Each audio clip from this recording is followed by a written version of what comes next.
안녕하세요, 여러분. 오늘은 나르시시스트의 정서적 학대 탈출하기 실천 가능한 전략이라는 주제로 이야기를 나눠보려고 합니다. 나르시시스트의 정서적 학대는 우리의 정신적, 정서적 건강에 큰 피해를 줄 수 있습니다. 나르시시스트는 자신의 이익을 위해 타인을 조종하고 통제하며 감정을 착취하려 합니다. 이런 상황에서 우리는 어떻게 나르시시스트의 정서적 학대에서 벗어나고 다시 우리의 삶을 되찾을 수 있을까요? 오늘은 이에 대한 실천 가능한 전략들을 소개해 드리겠습니다. 먼저 나르시시스트의 정서적 학대가 무엇인지 이해하는 것이 중요합니다. 나르시시스트는 타인의 감정을 무시하고 자신의 욕구만을 충족시키기 위해 타인을 이용합니다. 그들은 칭찬과 비난을 교묘하게 조합하여 상대방을 혼란스럽게 만들고 자존감을 떨어뜨립니다. 이런 방식으로 타인을 조종하고 통제하려 합니다. 이들은 주로 자신이 원하는 것을 얻기 위해 상대방의 감정을 조종하고 상대방이 자신에게 의존하게 만듭니다. 이제 나르시시스트의 정서적 학대에서 벗어나는 첫 번째 전략을 살펴보겠습니다. 첫 번째 전략은 자신의 감정을 인식하고 인정하는 것입니다. 나르시시스트는 우리의 감정을 무시하거나 왜곡하려 하기 때문에 우리는 자신의 감정을 명확하게 인식하고 인정하는 것이 중요합니다. 이를 위해서는 자기 성찰과 감정 기록이 도움이 될 수 있습니다. 매일 자신의 감정을 기록하고 그 감정이 어떤 상황에서 발생했는지 분석해 보세요. 이를 통해 우리는 자신의 감정을 더 잘 이해하고 나르시시스트의 조종에서 벗어날 수 있습니다. 한 여성의 사례를 들어보겠습니다.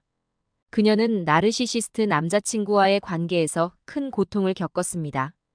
그는 항상 그녀의 감정을 무시하고 자신의 욕구만을 강요했습니다. 그녀는 자신의 감정을 기록하기 시작했고, 이를 통해 자신의 감정을 더 잘 이해하게 되었습니다. 이로 인해 그녀는 자신의 감정을 인정하고 더 이상 남자친구의 조종에 휘둘리지 않게 되었습니다. 두 번째 전략은 명확한 경계를 설정하는 것입니다. 나르시시스트는 우리의 경계를 무시하고 자신이 원하는 것을 얻기 위해 우리를 이용하려 합니다. 그러므로 우리는 명확한 경계를 설정하고 이를 엄격하게 지켜야 합니다. 예를 들어, 나르시시스트가 우리의 개인적인 시간을 침해하려 한다면 우리는 단호하게 거절하고 우리의 시간을 존중해달라고 요청해야 합니다. 이러한 경계를 설정하면 우리는 나르시시스트의 조종에서 벗어날 수 있습니다. 관련된 통계 데이터를 살펴보면 경계를 설정한 사람들이 나르시시스트의 정서적 학대에서 벗어나는데 성공한 사례가 많습니다. 2020년에 발표된 연구에 따르면 경계를 설정한 사람들의 75% 이상이 나르시시스트와의 관계에서 벗어나거나 그들의 정서적 학대를 크게 줄일 수 있었다고 보고했습니다. 이는 명확한 경계를 설정하는 것이 얼마나 중요한지를 보여줍니다. 세 번째 전략은 자존감을 회복하는 것입니다.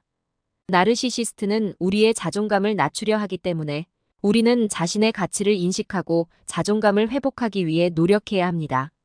이를 위해서는 긍정적인 자기 대화, 자기 돌봄, 그리고 자신의 강점을 인정하는 것이 중요합니다. 예를 들어, 우리는 매일 아침 거울 앞에서 긍정적인 자기 대화를 연습하고 자신이 잘한 일들을 적어보는 것이 도움이 될 수 있습니다. 한 남성의 사례를 소개하겠습니다. 그는 나르시시스트 친구와의 관계에서 많은 상처를 받았습니다. 그의 친구는 항상 그를 비난하고 그의 자존감을 낮추려 했습니다. 그러나 그는 자신의 자존감을 회복하기로 결심하고 긍정적인 자기 대화를 연습하기 시작했습니다. 이를 통해 그는 자신의 가치를 다시 인식하게 되었고 더 이상 친구의 비난에 흔들리지 않게 되었습니다. 네 번째 전략은 다른 사람들과의 긍정적인 관계를 강화하는 것입니다. 나르시시스트와의 관계에서 벗어나기 위해서는 다른 사람들과의 건강하고 긍정적인 관계를 강화하는 것이 중요합니다. 이는 우리가 나르시시스트의 부정적인 영향에서 벗어나 긍정적인 에너지를 얻는 데 도움이 됩니다. 예를 들어, 우리는 가족, 친구, 동료들과 더 많은 시간을 보내고 그들과의 관계를 강화해야 합니다. 이러한 긍정적인 관계는 우리가 나르시시스트의 영향에서 벗어나는데 큰 도움이 됩니다. 한 여성의 사례를 소개하겠습니다. 그녀는 나르시시스트 남편과의 관계에서 많은 고통을 겪었습니다. 그러나 그녀는 다른 사람들과의 긍정적인 관계를 강화하기로 결심했습니다. 그녀는 가족과 더 많은 시간을 보내고 새로운 친구를 사귀며 그들과의 관계를 강화했습니다. 이로 인해 그녀는 나르시시스트 남편의 부정적인 영향에서 벗어날 수 있었고 자신의 자존감을 회복할 수 있었습니다. 다섯 번째 전략은 전문가의 도움을 받는 것입니다. 나르시시스트와의 관계는 매우 복잡하고 때로는 우리가 혼자 해결하기 어려울 수 있습니다. 이럴 때는 전문가의 도움을 받는 것이 좋습니다. 심리치료사나 상담사는 우리의 감정을 이해하고 우리가 나르시시스트와의 관계에서 벗어나는데 필요한 도구와 전략을 제공할 수 있습니다. 또한 그들은 우리의 자존감을 회복하고 건강한 관계를 유지하는 데 도움을 줄 수 있습니다. 관련된 사례 연구를 하나 살펴보겠습니다. 한 여성은 나르시시스트 남자친구와의 관계에서 큰 스트레스를 받았고 결국 우울증에 빠졌습니다. 그녀는 심리치료사의 도움을 받기로 결심했고 치료를 통해 자신의 감정을 이해하고 나르시시스트 남자친구와의 관계에서 벗어나는데 필요한 전략을 배울 수 있었습니다. 이로 인해 그녀는 자신의 삶을 되찾고 건강한 관계를 유지할 수 있었습니다.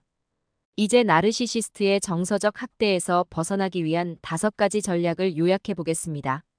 첫째, 자신의 감정을 인식하고 인정하는 것. 둘째, 명확한 경계를 설정하는 것. 셋째, 자존감을 회복하는 것. 넷째, 다른 사람들과의 긍정적인 관계를 강화하는 것. 다섯째, 전문가의 도움을 받는 것입니다. 이러한 전략들을 통해 우리는 나르시시스트의 정서적 학대에서 벗어나고 다시 우리의 삶을 되찾을 수 있습니다. 나르시시스트와의 관계는 매우 어렵고 때로는 우리의 정신적, 정서적 건강에 큰 피해를 줄 수 있습니다. 그러나 우리는 이러한 관계에서 벗어나기 위해 노력하고 실천 가능한 전략들을 사용하여 우리의 삶을 다시 정리할 수 있습니다. 오늘 소개해드린 전략들이 여러분께 도움이 되길 바랍니다. 감사합니다.